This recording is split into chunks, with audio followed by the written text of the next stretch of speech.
وَاتَّقُوا يَوْمًا لَا تَجْزِي نَفْسٌ عَن نَفْسٍ شَيْئًا، اور ڈر جاؤ اس دن سے کہ جس دن کسی شخص سے کوئی شخص کسی دوسری جان کا بدلہ نہیں دے سکتا۔ یہاں پہ لوگ کہتے ہیں نا جی آپ ہمارے مرید ہو جائیں، ہم خود آپ کے گناہوں کا بوجھ اٹھا لیں گے، اللہ سے بخشوا لیں گے۔ اللہ فرماتا ہے قیامت کے دن سے ڈر جاؤ جس دن کوئی شخص دوسرے کا بدلہ نہیں ہو سکتا۔ حتیٰ کہ بخاری مسلم میں حدیث ہے، سیدہ فاطمہ جنتی عورتوں کی سردار ہے، اور بخاری اور مسلم میں موجود ہے سیدہ عائشہ سے سیدہ فاطمہ سلام اللہ علیہا جنتی عورتوں کی سردار ہے، اور بخاری اور مسلم میں موجود ہے کہ سیدہ فاطمہ سے نبی علیہ السلام نے فرمایا اے میری بیٹی فاطمہ، میرے مال سے جو کچھ لینا ہے نا وہ لے لے، وہ تو اس کا مالک تو میں ہوں، لیکن آخرت کے دن اگر اللہ نے تجھے پکڑ لیا تیرے اعمال کے سبب تو میں تیرے کچھ کام نہیں آؤں گا۔ تو قرآن میں لکھا ہوا ہے۔ سیدہ فاطمہ کو تو کہا جا رہا تھا، سنایا ہمیں جا رہا تھا کہ اگر سب سے زیادہ رشتہ داری کا بینیفٹ کسی کو مل سکتا تھا نا تو وہ سیدہ فاطمہ تھی، لیکن ان کو بھی بتا دیا گیا کہ اعمال کے بارے میں کھلی چھٹی نہیں ہے۔ اور سیدہ فاطمہ کو تو چھوڑ دیں، قرآن میں 3 دفعہ آیت آئی ہے نبی علیہ السلام کے بارے میں، سورۃ الانعام کے اندر، سورہ الزمر کے اندر، سورہ یونس کے اندر، قل انی اخاف ان عصیت ربی عذاب یوم عظیم۔ اے نبی تم فرماؤ کہ مجھے خود ڈر ہے اس بات کا کہ اگر میں نے بھی اپنے رب کی نافرمانی کی تو بڑے دن کا عذاب مجھے بھی آ گا۔ سر مجھے بتائیں آپ کا اور میرا رب اس سے زیادہ کس لیول پہ آ کے آپ کو سمجھا ہے؟ نبی علیہ السلام سے بڑھ کے کسی کا مرتبہ ہے؟ تو یہ جو آپ کو جنت کی گارنٹیاں دیتے پھر رہے ہیں، یہ کتنے بڑے مجرم ہیں۔ ان کو کہو کہ نبی علیہ السلام کے بارے میں کہا جا رہا ہے، کیوں کہا جا رہا تھا؟ تاکہ تم لوگ یہ کلیم نہ کر لینا کہ ایسی کچھ کر سکتے ہیں۔ اس دن سے ڈر جاؤ جس دن کوئی جان دوسری جان کا بدلہ نہیں ہوگی، وَلَا يُقْبَلُ مِنْهَا شَفَاعَةٌ، اور کسی کی سفارش قبول نہیں کی جائے گی۔ سفارش کیوں کی جاتی ہے؟ آپ دنیا میں کسی شریف آدمی کی سفارش کے لیے تھانے جاتے ہیں تو ایس ایچ او سے جا کے کیا کہتے ہیں کہ میں اسے اچھے طریقے سے جانتا ہوں، آپ کو غلط فہمی ہوئی ہے، میں گارنٹی دیتا ہوں یہ بندہ اس طرح کا نہیں تھا، اس پہ جھوٹا الزام لگا ہے، یہی کہتے ہیں نا۔ اس طرح کی سفارش اللہ کے سامنے کون کر سکتا ہے کہ یا اللہ جی تواڈے فرشتوں نوں بھلیکھا لگ گیا ہے، ایویں انہوں نے گناہ لکھ لینے، مینوں پتہ ہے بڑا چنگا بندہ ہے، اتنی لمبی داڑھی سی، دی پگڑی نہیں دیکھی کڈا نورانی چہرہ تھا، یہ اللہ کو کہہ سکتا ہے؟ اللہ فرماتا ہے ہم تو تم اس وقت سے جانتے ہیں جب تم ماں کے پیٹ میں جنین کی حالت میں تھے۔ مت کہو اپنے آپ کو کہ میں بڑا پرہیزگار ہوں، وہ بہتر جانتا ہے تم میں سے کون پرہیزگار ہے۔ اس لیول پہ آ کے یہ سورہ نجم کے اندر آیات ہے، مت کہا کرو میں بڑا نیک ہوں، وہ خوب جانتا ہے تم کیا ہو۔ تو اللہ کو کون سفارش کر سکتا ہے؟ ہاں صرف یہ سفارش ہو سکتی ہے کہ جس اللہ ہی کا دل آیا ہو جس پہ کہ اسے چھوڑنا ہے۔ یہ بندہ ہے نیک نیت تھا، چند غلطیاں اس سے ہوئی، باغی نہیں تھا، رجوع لے آتا تھا، اپنی طرف سے اس نے کوشش کی، پھر بھی بحیثیت انسان اس سے غلطیاں ہوئیں، لیکن میری طرف آتا رہا، تو اب میں نے اسے معاف تو کرنا ہے۔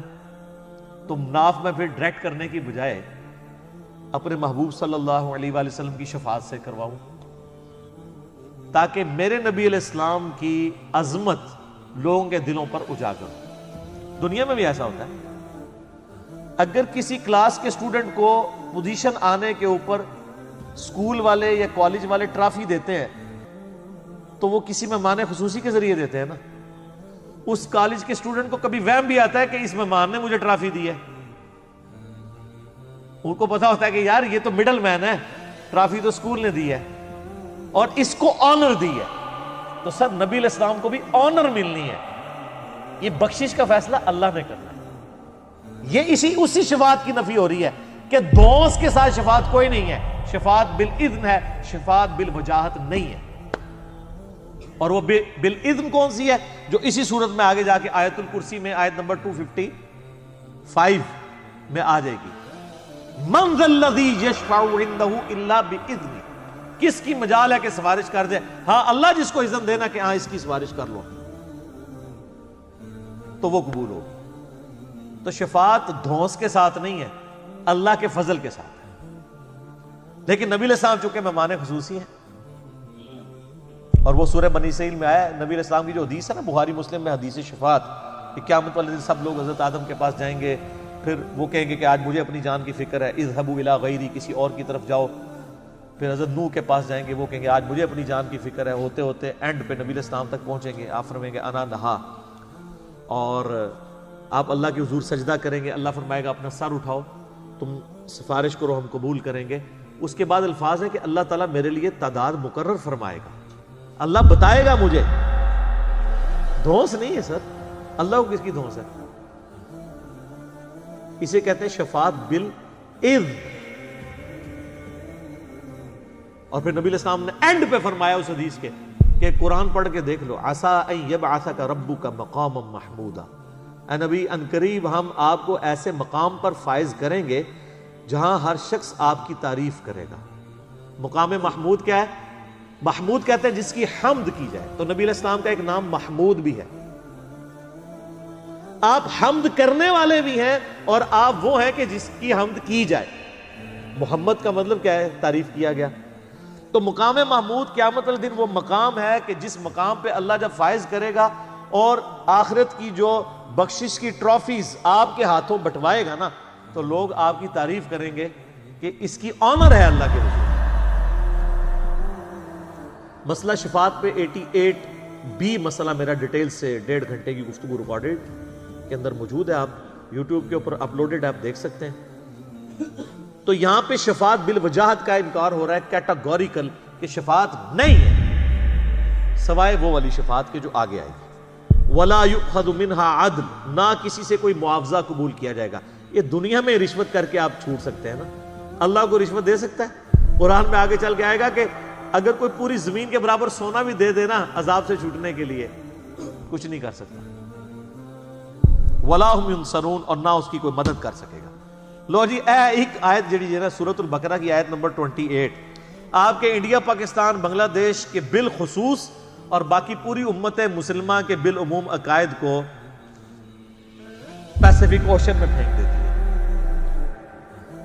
ڈر جاؤ اس دن سے، لا تجزی نفس عن نفس شیئا، جب کوئی جان کسی دوسرے جان کا بدلہ نہیں دے سکتی. ولا یقبل منہا شفاعہ، نہ کوئی دھونس کے ساتھ شفاعت کر سکتا ہے. ولا یؤخذ منہا عدل، نہ کسی سے کوئی معاوضہ قبول کیا جائے گا. ولا ہم ینصرون، اور نہ کوئی کسی کا مددگار بن سکے گا. 4 چیزوں کا انکار آ گیا. اونٹ پیر توڑے کتنے گئے؟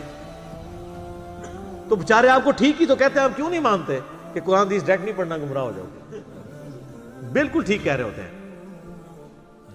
ان کی ڈاکٹرن میں آپ گمراہ ہو جائیں گے اور قرآن کی ڈاکٹرن میں ہدایت پہ آ جائیں گے. یہ بھی سورۃ الاعراف میں آیت آئے گی کہ جس کا گیئر الٹا لگ جائے، اللہ تعالیٰ فرماتا ہے اس کو ہدایت کا راستہ گمراہی نظر آتی ہے، گمراہی کا راستہ ہدایت نظر آتی ہے.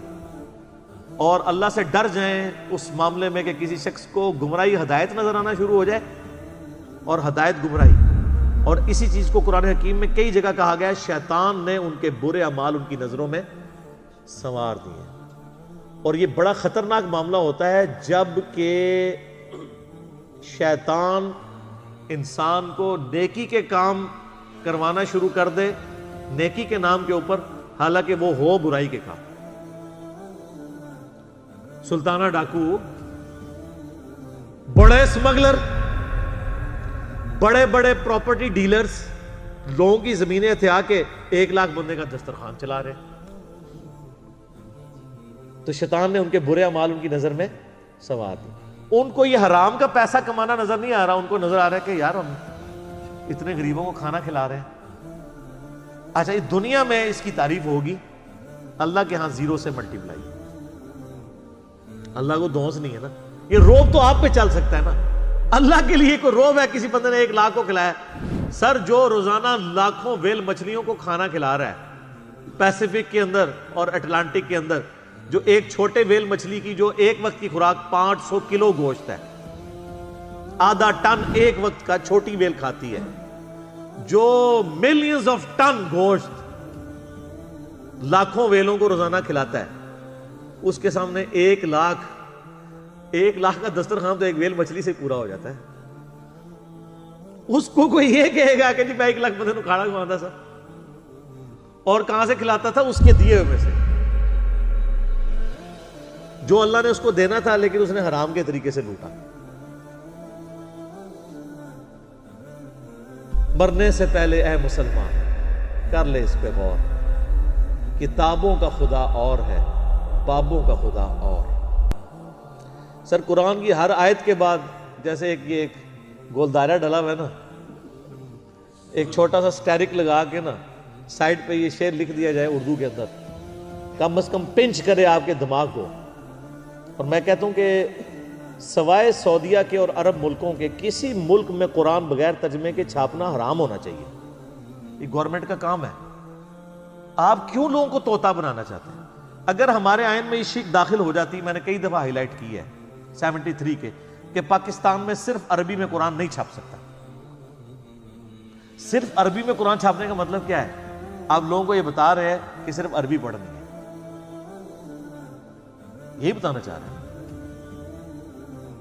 تو کتنا بڑا ظلم کر رہے ہیں۔ قرآن اس لیے نازل ہوا ہے، کہتے ہیں دنیا میں سب سے زیادہ پڑھی جانے والی کتاب قرآن ہے، لیکن اس کا جو سائملٹینیس کنٹراسٹ ہے کہ دنیا میں سب سے زیادہ بغیر سمجھ کے پڑھی جانے والی کتاب کون سی ہے؟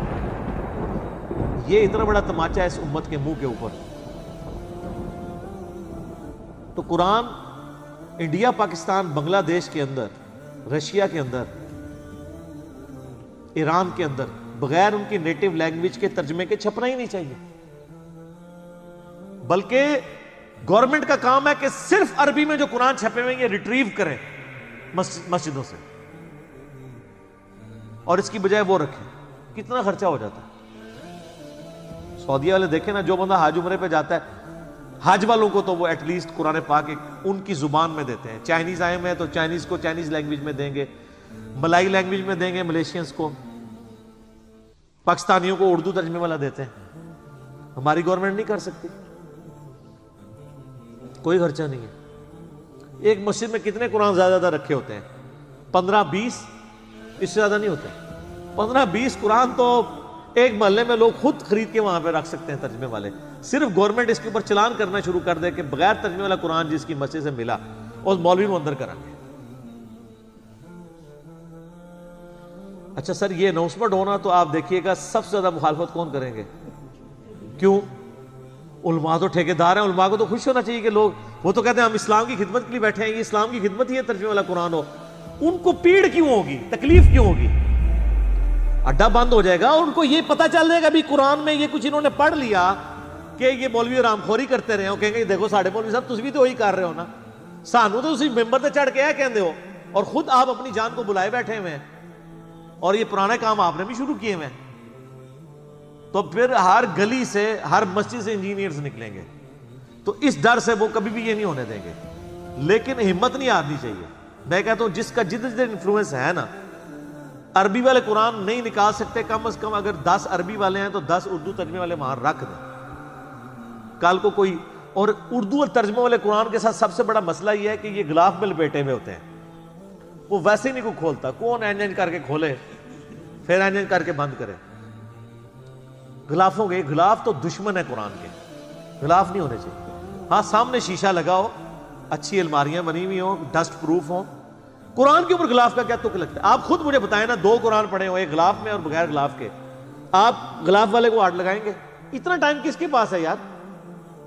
لیکن سعودیہ میں آپ دیکھیں نا، خصوصاً حرمین کے اندر میں نے دیکھا ہے، کمال کام کیا ہوا ان لوگوں نے۔ پیتل کی خوبصورت چھوٹے سائز کی انہوں نے اتنے سائز کی رکھی ہوئی ہیں الماریاں جو سامنے کھلی ہوئی ہیں، اور روزانہ ان کی صفائی ہوتی ہے، ڈسٹنگ ہوتی ہے، قرآن جتنے رکھے ہوئے ہیں ان کی۔ اور جیسے ہی کوئی ایسا موسم آتا ہے نا جس میں ہیومیڈیٹی بڑھ جاتی ہے، تو وہ شیشہ پلاسٹک جو ہوتا ہے نا، اس کی سامنے لیئرز لگا دیتے ہیں، وقتی طور پہ لٹکا دیتے ہیں تاکہ گیلے نہ ہوں قرآن، اور پھر جب موسم کھل جاتا ہے پھر وہ ہٹا دیتے ہیں۔ مساجد کے اندر بھی، شوکیس کے اندر، میں نے نہیں، وہاں کو غلاف کے اندر میں نے قرآن نہیں دیکھا سعودیہ پورے میں کہ غلاف کے اندر قرآن پڑھا ہوا ہو۔ تو بالکل صحیح اپروچ ہے۔ اور آپ اس لیے عربیوں کو دیکھیں گے، عربی قرآن بہت زیادہ پڑھتے ہیں۔ نماز میں اگر 10 منٹ رہ گئے نا، انہوں نے سنتوں سے فارغ ہو گئے نا، سیدھا قرآن جا کے پڑھنا شروع کر دیتے ہیں پکڑ کے۔